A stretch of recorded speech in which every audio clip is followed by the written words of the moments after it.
I'm happy that my video is getting seen, that I'm getting your responses, that I'm getting your suggestions, your ideas, and also I'm getting your questions.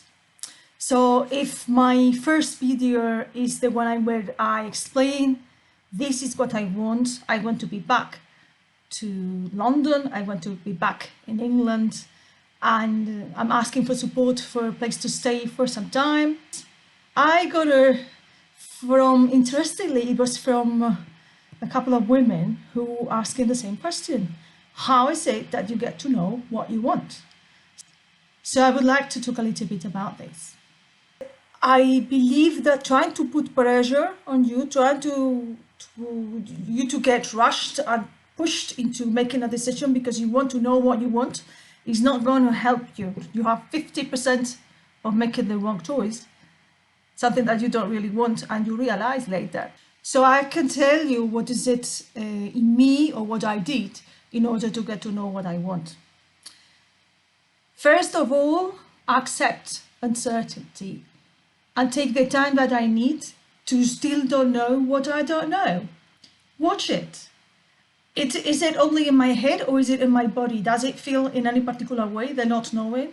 Is it very uncomfortable not knowing? Where do I feel that it's comfort if I feel it?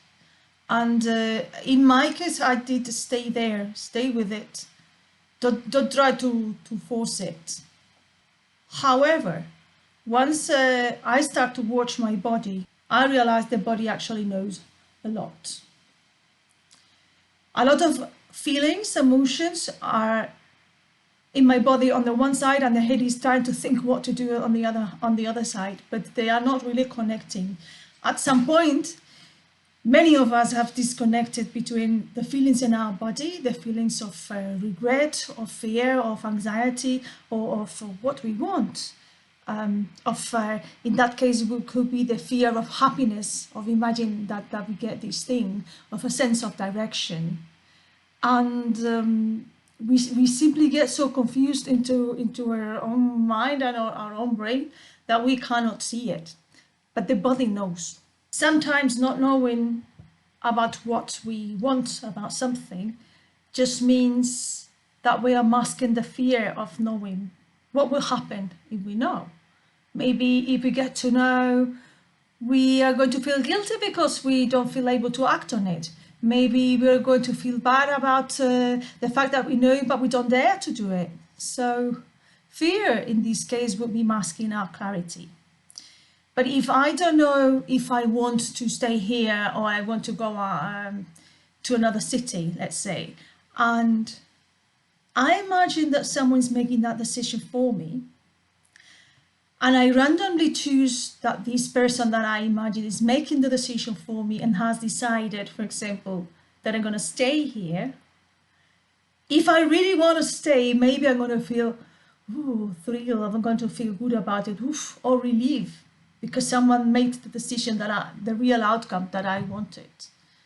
Or the opposite, then maybe I'm going to feel bad, I'm going to feel feelings, I'm going to feel something in my body. Because it's a binary thing, it's I stay or I go.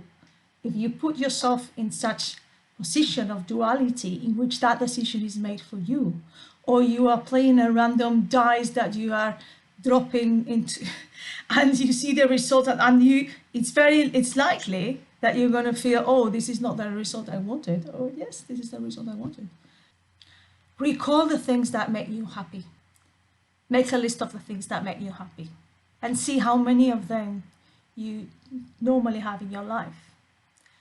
And find of the things you do, which ones you're doing for yourself and which ones you're doing for other people.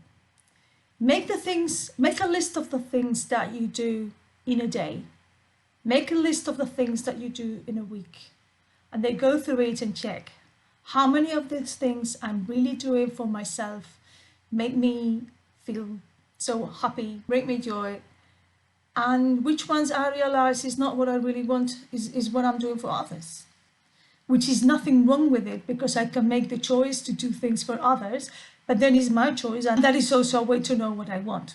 So summarizing, I would say the body already knows a lot Watch the little movements, watch that feelings. They are there and they're in your body, and it makes you feel sometimes like, oh, I knew this, oh, I hadn't realized this, oh, I've always really felt, I knew I always felt like this.